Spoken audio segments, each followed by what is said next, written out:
एतद्वयी, अगला कह रहे हैं शतपथ ब्राह्मण का, ये तो यजुर्वेद का और ईशोपनिषद का वाक्य था।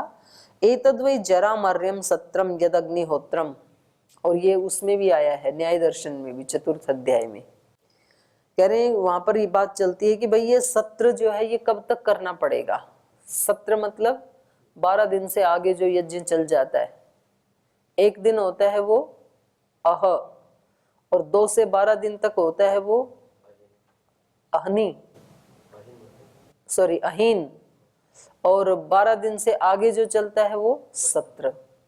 तो ये लंबे समय तक, जैसे हम यहाँ रोज करते हैं, तो बोले ये भाई कितने दिन चलेगा ये, तो इसके लिए विधान है जरा मर्यम, जब तक कि शरीर जर्जर ना हो जाए, मतलब उठा ही ना सके चम्मच, इतनी ज्यादा वृद्धावस्था आ जाए, तब तक तो करना है। तो ये नहीं कह सकते कि कितने दिन। एतद्वै जरा मर्यम सत्रम यद अग्निहोत्रम। इससे क्या पता चल रही है, कह करके क्या बताना चाहते हैं जैमिनी जी, यज्ञ कर्म के ऊपर महत्व, ये ज्यादा बल डालना चाह रहे हैं कि यज्ञ कर्म करना चाहिए, और ये 1-2 दिन नहीं, पूरे जीवन। इत्यत्र यावत् जीवनम यावद आयुषम कर्मानुष्ठान नियम प्रदर्शनात् न कर्म विहीनेन केनापि भाव्यम। तो कह रहे हैं यहाँ इससे, इस वचन से ये पता लग रहा है, शतपथ ब्राह्मण के वचन से, कि जितना आयुष्य है तब तक इस यज्ञ कर्म का अनुष्ठान करना चाहिए, ऐसे ही नियम का वहां पर ग्रहण किया गया है। न कर्म विहीनेन केनापि भाव्यम, किसी को भी कर्म विहीन नहीं होना चाहिए। तो और कर्म से ये ले रहे हैं, यज्ञ कर्म ही ले रहे हैं। इति अनेनपि कर्मांगत्वम विद्याया सिद्ध्यति, तो इससे भी कर्म के अंगभूत विद्या है, यही सिद्ध हो रहा है। तो ये इन्होंने दूसरे सूत्र से लेकर के और 7 तक, यानी 6 सूत्रों में आक्षेप किए हैं जैमिनी जी ने, 6 दोष लगाए। ये उपासना विद्या जो है ये केवल स्वतंत्र रूप से मोक्ष की प्राप्ति नहीं करवा सकती है। इदानीम समाधीयते क्रमशः एकैकेन सूत्रेण। हम एक एक का समाधान करेंगे। बादरायण। अधिकोपदेशात्तु बादरायणस्य एवं तद्दर्शनात्। तो कह रहे हैं अधिकोपदेशात्तु बादरायणः, बादरायणस्य, कह रहे नहीं नहीं, आप कितना भी इसका वर्णन कर रहे हैं, लेकिन अधिक उपदेश तो बादरायण के वचन का ही है। अधिकता माने श्रेष्ठता तो बादरायण के वचन के। बादरायण का वचन मतलब उपासना विद्या या ज्ञान, तो ज्ञान या उपासना की ही अधिकता है। क्यों? तद्दर्शनात्, ऐसा ही देखा जाता है। तो इसी को कह रहे हैं अधिकोपदेशात् तु बादरायणस्य। अधिकोपदेशात् को खोला, उपासना विद्यातः पुरुषार्थः पुरुष लाभो मोक्षो अमृतत्वम सिद्ध्यति इति मतम। उपासना विद्या से ही पुरुषार्थ, पुरुषार्थ को खोला पुरुष लाभ, और पुरुष लाभ को बोला मोक्ष अमृतत्वम। उपासना विद्या से ही अमृतत्व की प्राप्ति होती है। इति मतम बादरायणस्य, ये बादरायण ऋषि का मत है। तत्तु काम्य कर्म फलात् अधिकोपदेशात्, जो आपने काम्य कर्मों के वचन बताए हैं, जो उपदेश दिया है, उससे बड़ा उपदेश उपासना विद्या का होने से। कैसे है इससे बड़ा? एवं तद्दर्शनात्, ऐसा ही देखा जाता है। एवं ही तच्छ्रुतौ दृश्यते, कह रहे हैं जैसे आप दिखा रहे थे ना कर्म की महत्ता, ऐसे ही हम भी दिखा देते हैं। देखो श्रुति क्या दिखा रही है। तद यथेह कर्मचितो लोक क्षीयते एवं अमुत्र पुण्यचितो लोक क्षीयते इति काम्य कर्म फलस्य क्षय प्रतिपाद्यते, परंतु तदपेक्षया खलु उपासना विद्यायास्तत्फलस्य च अधिकोपदेशः श्रुतौ दृश्यते। तो इसका उदाहरण दे रहे हैं। तद यथा इह कर्मचितो लोक क्षीयते, ये वचन है छांदोग्य उपनिषद का। तो वो कह रहे हैं कि जैसे यहाँ कर्मचित लोक, अपने कर्मों से चयन किया हुआ लोक, जो घर बार नौकरी पशु और जो कुछ भी गाड़ी मोबाइल जितने भी संसाधन है, वो इस व्यक्ति ने कैसे इनका चयन किया है? कर्मों से, पुरुषार्थ से कर्म किया उसने, तो तब उसके साथ ये सारी चीजें जुड़ी। लेकिन कर्म से अर्जित किया हुआ ये लोक तो मृत्यु के साथ नष्ट हो जाता है। और वैसे ही पुण्यचितो लोक क्षीयते, पुण्यों से जिसका चयन किया जाता है, जिसको चिना जाता है, बनाया जाता है, वो लोक कौन सा है? स्वर्गलोक। यज्ञ याग आदि जो पुण्य करते हैं तो उससे स्वर्गलोक का निर्माण होता है। तो कह रहे हैं जैसे ये कर्म से चयन किया हुआ, चिना हुआ जो लोक क्षीण हो जाता है, एवं अमुत्र पुण्यचितो लोक क्षीयते, तो स्वर्ग सुख भोगने के बाद वो भी क्षीण हो जाता है, तो दोनों क्षीण हो जाते हैं।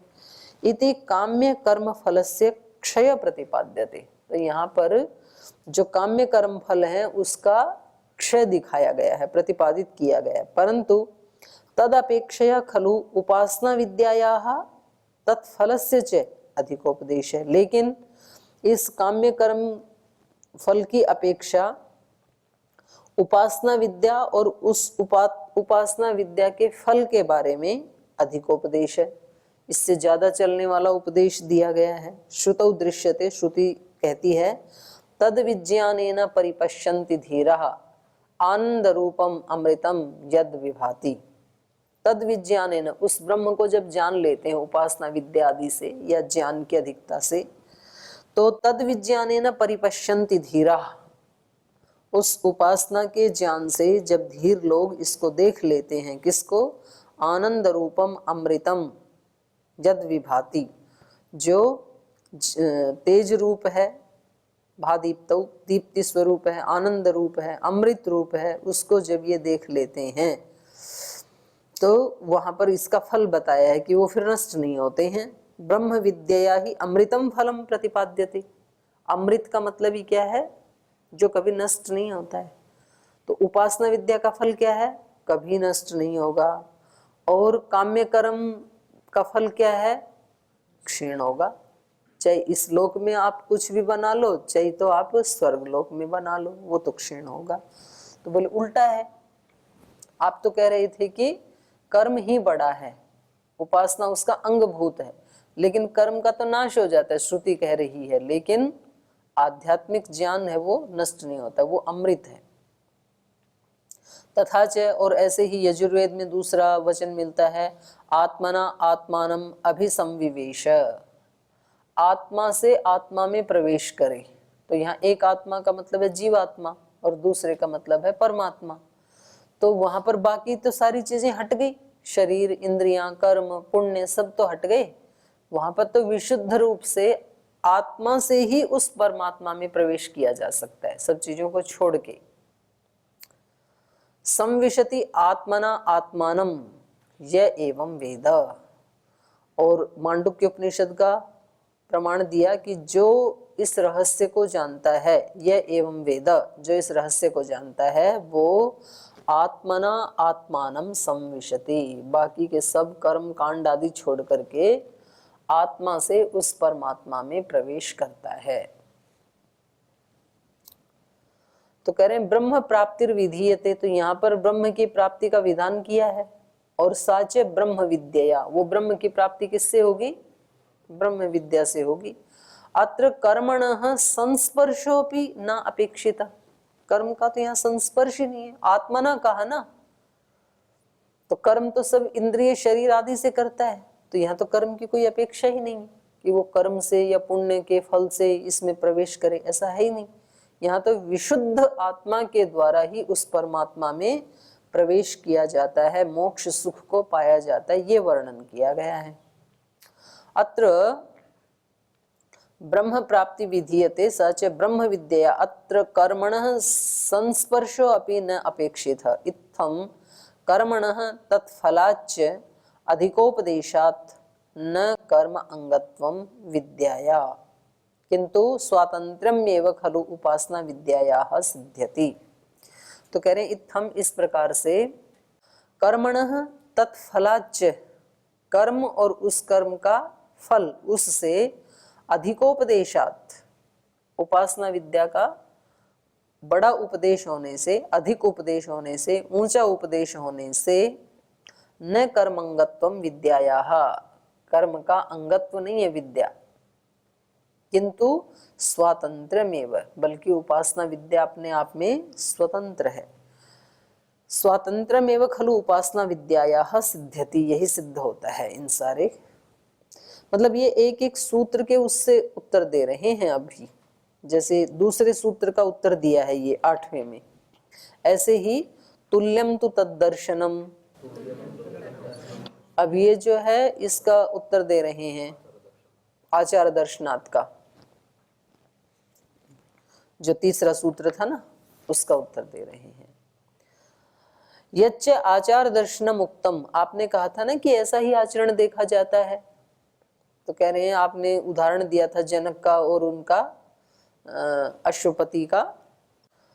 जनको है वैदेहो बहु दक्षिणे नेजे यक्षमाणो वै भगवंतो अहम अस्मि इति तो तुल्यम दर्शनम उपलभ्येते, तो जैसे आपने ये दर्शन ये उदाहरण दिए थे, इनके समान ही दूसरे दर्शन भी मिलते हैं, दूसरे उदाहरण भी मिलते हैं श्रुति के, जिनमें कर्म का गंध भी नहीं है। यथा कर्मयुक्तम दर्शनम, जैसे आपने कर्म से युक्त का दर्शन जो उदाहरण दिया है, तथा कर्म त्याग युक्तम दर्शनम च उपलभ्यते, वैसे ही कर्म के त्याग का भी प्रमाण मिलता है, दर्शन मिलता है।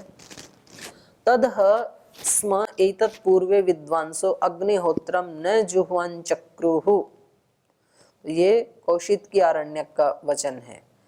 तदह स्म एतत् पूर्वे, बोले इससे पहले, तो वहां वर्णन है तो उसके कह रहे हैं कि इससे पहले, उससे पहले प्राचीन काल में, पुरातन काल में विद्वांसः, जो विद्वान लोग थे, वो अग्निहोत्रम न जुह्वान चक्रु, वो यज्ञ नहीं करते थे, बल्कि क्या करते थे, समाधि लगाते थे, ध्यान करते थे, उस ब्रह्म में आगे प्रवेश करने के लिए वैसे मानस कर्म करते थे, अग्निहोत्र नहीं करते थे। एतम वै तम आत्मानं विदित्वा ब्राह्मणा पुत्रैषणायाश्च वित्तैषणायाश्च लोकैषणायाश्च वित्थाय भिक्षाचर्यं चरन्ति, तो ये बृहदारण्य का वचन है। वहां पर क्या कहा, तम एतम वै आत्मानं विदित्वा, उस इस आत्मा को जान करके या परमात्मा को जान करके, ब्राह्मणा जो विद्वान जन हैं वो पुत्रेषणायाश्च वित्तेषणायाश्च लोकेषणायाश्च, तीनों प्रकार की एषणाओं से व्युत्थाय, ऊपर उठ करके भिक्षाचर्यम चरन्ति, तो वो भिक्षाचर्या करते हैं। जब उनको आहार आदि चाहिए तो वो भोजन आदि बनाने का कर्म नहीं करते हैं, क्योंकि यदि वो कर्म करेंगे तो पहले रसोई बनाओ, फिर रॉ मटेरियल लाओ, फिर गैस स्टोव लाओ, फिर खाना बनाओ, बर्तन लाओ खाने के लिए, तो कितने सारे झंझट हैं, तो इतने कर्म नहीं करेगा। वो क्या करेगा, भिक्षाचर्यम चरन्ति, भीख मांग लेगा अपने, और कुछ तो कर पात्री होते हैं, अपने हाथ में ही मांगा और हाथ से खा लिया, बर्तन भी नहीं धोने पड़ेंगे। स्मृतौ अपि, तो ये तो श्रुति का वचन है और स्मृति का भी दे रहे हैं, स्मृति का ही है वैसे तो ये। स्मृतौ अपि, स्मृति में भी कहा है, ये पाक यज्ञाश्च चत्वारो विधि यज्ञ समन्विताः सर्वे ते जप यज्ञस्य कलाम नार्हन्ति षोडशीम। जपेन एव तु संसिद्धेत ब्राह्मणो नात्र संशयः कुर्यात अन्यन न वा कुर्यात मैत्रो ब्राह्मण उच्यते, तो ये स्मृति का माने मनुस्मृति का वचन है।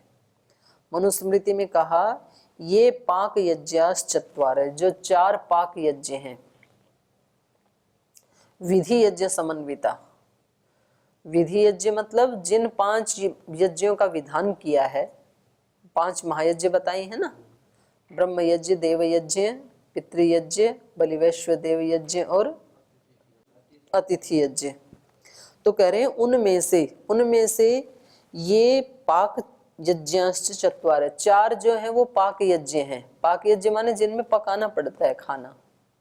अग्निहोत्र करेंगे, देव यज्ञ करेंगे तो पुरोडाश आदि पकाना पड़ेगा, अतिथि यज्ञ के लिए भी पकाना पड़ेगा, पितृयज्ञ के लिए पकाना पड़ेगा, खाना खाना पड़ेगा ना। और कौन सा बच गया है, बलिवैश्व देव यज्ञ के लिए भी पकाना पड़ेगा, उनको कुछ देना पड़ेगा। तो केवल एक ब्रह्म यज्ञ ऐसा है जिसमें पकाना नहीं है, उसमें केवल उपासना करनी है ना, तो कह रहे हैं ये जो 4 पाक यज्ञ हैं, ये पाक यज्ञ चत्वारे विधि यज्ञ समन्विता सर्वे ते जप यज्ञस्य षोडशीम कलाम न अर्हन्ति। वे चारों मिलकर के भी ये जो 5वां जप यज्ञ है या ब्रह्म यज्ञ है, इसकी 16वीं कला को भी प्राप्त नहीं करते हैं। माने जप यज्ञ इतना बड़ा है कि वो चारों मिलकर के भी इसकी एक कला के बराबर भी नहीं है। 16 कला होती है ना, 16 कला पूर्णतः, जैसे 1 रुपए में 16 आने होते हैं ना, तब वो एक पूर्ण माना जाता है एक। तो ऐसे ही वहां पर उपनिषद में पूर्ण पुरुष की 16 कलाएं बताई हैं, 16 गुण। तो कह रहे हैं ये तो एक के बराबर भी नहीं है चारों मिल करके। तो कहना ये चाह रहे हैं कि उपासना विद्या का इतना ज्यादा महत्व है, इतनी बड़ी है वो कर्म से, कर्म कांड से। सर्वे ते जप यज्ञस्य षोडशीम कलाम न रहन्ति जपेन एव तु संसिद्धेत ब्राह्मणो नात्र संशय। तो कह रहे हैं ब्रह्म की प्राप्ति किससे होती है? जपेन एव तु संसिद्धेत। मनुस्मृति कह रही है जप से ही सिद्ध होता है वो। और अन्य भी कई संप्रदाय के लोग बोलते हैं, बोले भाई कलयुग में तो केवल एक ही सबसे शॉर्ट रास्ता है, जप यज्ञ, जप करते रहो। जपेन एव तु संसिद्धेत ब्राह्मणो नात्र संशय, इसमें कोई संशय नहीं है। और इसके लिए कह रहे हैं कोई करे, यदि मान लो कोई सन्यासी होकर के ब्रह्मचारी को तो करना ही होता है, कोई उपासना करने वाला व्यक्ति यदि कर्म करना चाहे तो करना चाहे तो कर भी ले, कोई मनाही भी नहीं है। कुर्याद अन्य न वा कुर्याद, तो बोले उसके लिए जो जप यज्ञ करने वाला अन्य व्यक्ति है उसके लिए ये कहा कुर्यात न वा कुर्यात मैत्रो ब्राह्मण उच्यते, वो ब्रह्म का मित्र ही कहा जाएगा, ब्रह्म का मित्र बन ही जाता है, चाहे वो कर्म कांड करे चाहे ना करे। तो ये इन्होंने तीसरे का खंडन किया। अब चौथे सूत्र का खंडन कर रहे हैं। इन्होंने श्रुति का प्रमाण दिया था ना, तच्छ्रुते है, तो उसके लिए कह रहे हैं असार्वत्रिकी।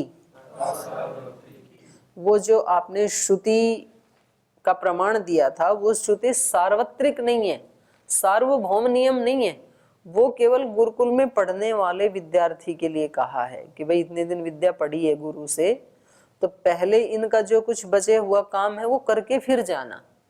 तो सबके लिए नहीं कहा है, और वो कोई मोक्ष के लिए नहीं कहा गया है। वो विधान कोई मुमुक्षु के लिए थोड़ी किया गया है कि भाई आप पहले यज्ञ करके फिर मुमुक्षा करना, ऐसे थोड़ी कहा है। यच्च तच्छ्रुतेश्च या श्रुति उदाहृता यदेव विद्यया करोति श्रद्धयोपनिषदा तदेव वीर्यवत्तरम भवति, ऐसे जो कहा था वहां पर इति एषा श्रुति न सार्वत्रिकी। तो वहां पर जो आपने कहा था कि भाई जो ये व्यक्ति पढ़ लिख चुका है, स्नातक हो गया है, तो जो भी कर्म करे वो कैसे करे?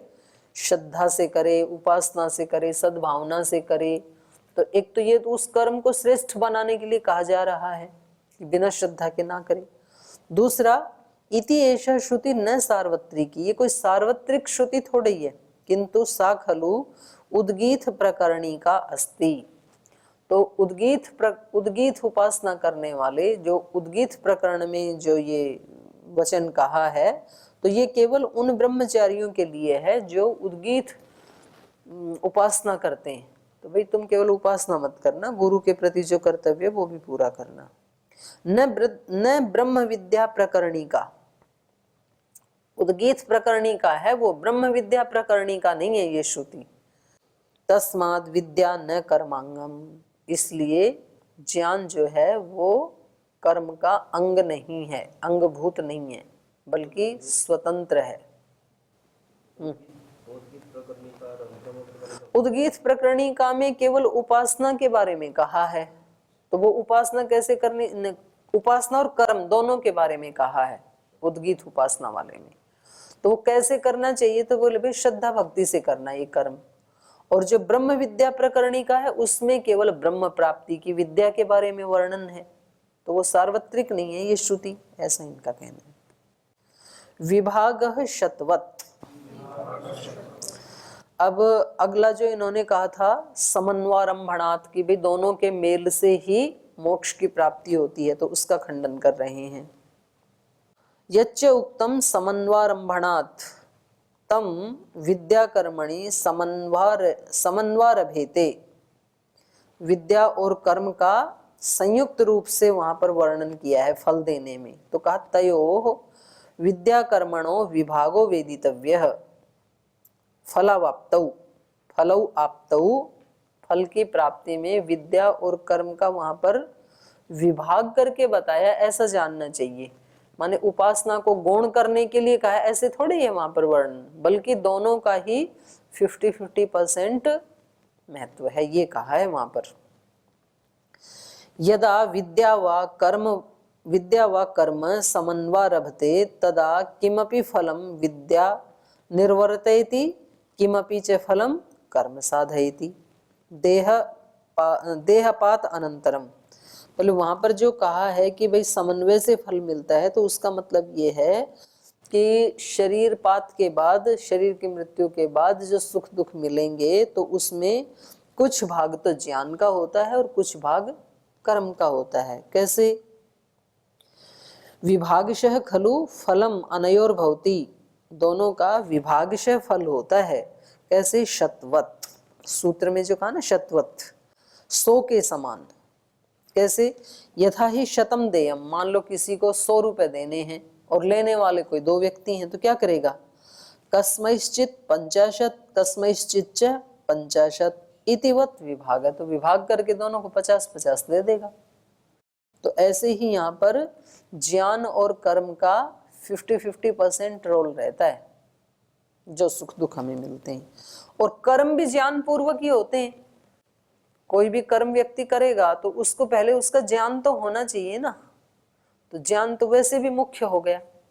यदि ज्ञान नहीं है, किसी भी डॉक्टर को ये ज्ञान नहीं है ऑपरेशन कैसे करूं, तो ऑपरेशन कैसे करेगा? पहले तो ज्ञान होना चाहिए उसका। किसान को ये ज्ञान नहीं है कि खेत में कटाई कैसे करूं, तो कटाई करेगा कैसे? कोई यज्ञ याग करने वाले को ये ज्ञान ही नहीं है कि करना कैसे, क्या क्या विधि है, तो वो विधि करेगा कैसे? पाचक को ज्ञान नहीं है कि पकाऊं कैसे, तो पकाएगा कैसे? तो ज्ञान तो होना ही चाहिए। अब दोनों का फल है ना, इन्होंने तो गौण कहा था ना, अंगभूत बोला ना विद्या को, तो बोले अंगभूत तो नहीं है।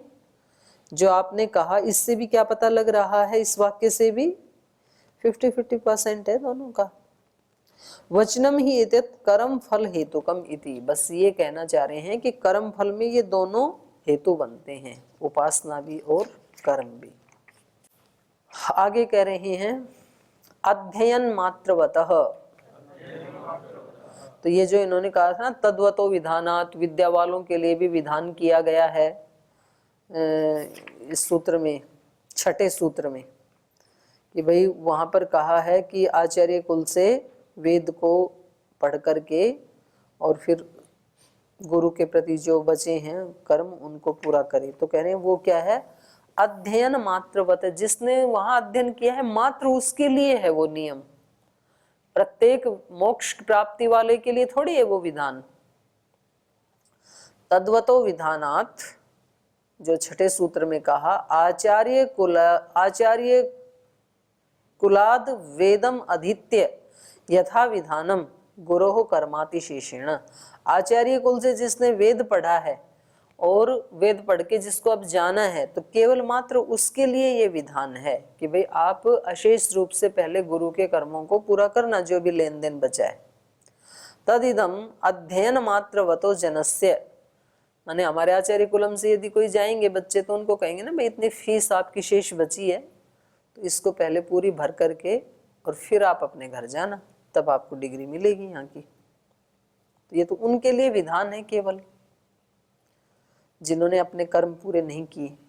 तदिदम अध्ययन मात्रवतो जनस्य ब्रह्मचारिणो ही कर्मोक्तम न तो मुमुक्षु हो, ये मुमुक्षु के लिए नहीं है, सबके लिए नहीं है, मोक्ष प्राप्ति के लिए नहीं है, ये तो केवल ब्रह्मचारी के लिए है। और आगे जो 7वां इन्होंने सूत्र कहा था नियमाच, ऐसा नियम होने से, तो उसका भी निषेध कर रहे हैं। ना विशेषात,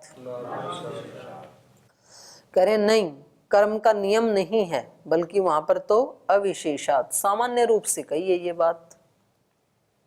न अविशेषात नियमाच, माने जो उन्होंने कहा था ना कुर्वन्ने वेह कर्माणि जिजि विशेषतम समा, बोलिए तो सामान्य रूप से कहा है सभी के लिए कि भाई आप यदि 100 साल जी रहे हो तो कुछ कर्म भी करना, तो ये कोई विशेष रूप से नहीं कहा। नियमाच यद्यपि, जो आपने नियमाच से कह करके खंडन किया था और जो आपने प्रमाण दिया था कुर्वन्न वेह कर्माणि, इसका इत्यादि नियमेन समस्त आयुषी यत् कर्मानुष्ठानम उक्तम तदपि न विद्यायाः कर्मंगत्वम साधयति।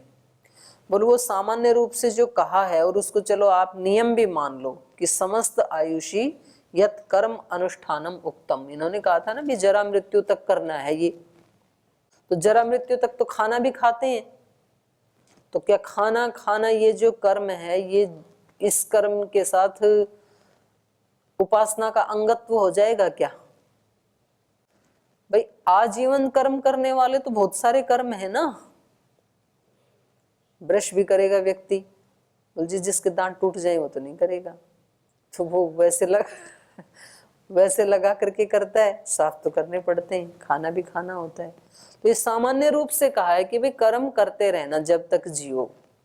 इत्यादि नियमेन समस्त आयुषी यत् कर्म अनुष्ठानम उक्तम, इस नियम से जो सारी आयु जीवन भर कर्म के अनुष्ठान के बारे में जो कहा है, तदपि न विद्यायाः कर्मंगत्वम साधयति, तो इस वचन से भी विद्या का के कर्म के अंगत्व को सिद्ध नहीं करती ये उक्ति। इससे उपासना विद्या कर्म का अंगभूत है ये सिद्ध नहीं होता है। कुतः अविशेषात तत्र न ही विशेषण कर्म अनुष्ठान विधानम, वहां पर विशेष रूप से किसी कर्म के अनुष्ठान का विधान नहीं किया है। यत विदुषा विद्यावता वा कर्मानुष्ठेयम तत्तु सामान्येन विधानम अविदुषा अविद्यावता अपि कर्मानुष्ठेयम, मतलब वहां पर ये केवल ज्ञान वाले जो हैं या जो विद्यावान हैं या जो उपासना करते हैं उनके लिए थोड़ी ये नियम बनाया है कि भाई जो भी विद्यावान हैं वो सब कर्म का अनुष्ठान करें, ऐसा नहीं है वहां पर। वहां तो विद्या वाले के लिए भी है, अविद्या वाले के लिए भी है, सामान्य रूप से कथन है वो तो। तत्र नहीं विशेषण कर्मानुष्ठान विधानम, वहां पर विशेष रूप से कर्म के अनुष्ठान का विधान नहीं किया है। यत विदुषा विद्यावता, कि जो विद्या वाले हैं विद्वान हैं वो कर्मानुष्ठेयम, वो कर्म का अनुष्ठान करें। तत्तु सामान्य न विधानम, वो तो सामान्य रूप से विधान किया है वहां पर। अविदुषा अविद्यावता अपि कर्मानुष्ठेयम, विद्वान भी कर्म का अनुष्ठान करें, अविद्वान भी कर्म का अनुष्ठान करें, ऐसा है वहां पर तो। एवं अविदुषा अविद्यावता अपि अनुष्ठेयत्वात् न विद्यायाः कर्म अंगत्वम इति सिद्धम, तो जब दोनों के लिए समान विधान है तो इस वचन से ये कर्म का अंगत्व सिद्ध नहीं होता है, विद्या कर्म का अंगभूत है ये सिद्ध नहीं होता है। तदेव पूर्वगतम समाधेयम वृत्तम युक्त्यंतरेण समाधीयते, पूर्वगत सूत्र मतलब इससे पहला अध्ययन मात्रवतः जो खंडन किया था इन्होंने कि भाई वो केवल अध्ययन वाले के लिए विधान है, तो उसको यहाँ दूसरी युक्ति से उसका समाधान कर रहे हैं। स्तुतये अनुमतिर्वा, करें वो तो विद्या की स्तुति के लिए कहा है और कर्म की अनुमति के लिए कहा है। जो ब्रह्मचारी को कर्म करने के लिए बोला है वो स्तुतये अनुमतिर्वा, ये कहा था ना आचार्य कुलाद वेदम अधीत्य यथा विधानम गुरु कर्मातिशेषेण, ये जो कथन था तो ये तो विद्या की स्तुति के लिए, अथवा विद्याया स्तुतये सा ऐसा अनुमति, विद्या की स्तुति के लिए ये अनुमति दी गई है। और कर्मानुष्ठान से यावत जीवनम विद्वान से विद्यावंतम प्रति मंतव्या, और कर्म के अनुष्ठान का यहाँ पर अनुमति दी गई है कि भाई जब तक जिए विद्या वाला, विद्यावंतम प्रति विद्यावान के लिए ज्ञान की स्तुति के लिए अनुमति दी है और कर्म के अनुष्ठान के लिए अनुमति दी है। न कर्म लिप्यते नरे, क्यों? क्योंकि जो ज्ञानी कर्म करेगा, ज्ञान पूर्वक करेगा तो वो लिप्त नहीं होगा। तो विद्या की स्तुति हुई ना ये तो, कि कर्म करने वाला कैसा होना चाहिए, ज्ञानी होना चाहिए, ताकि वो कर्म करते हुए लिप्त नहीं होगा।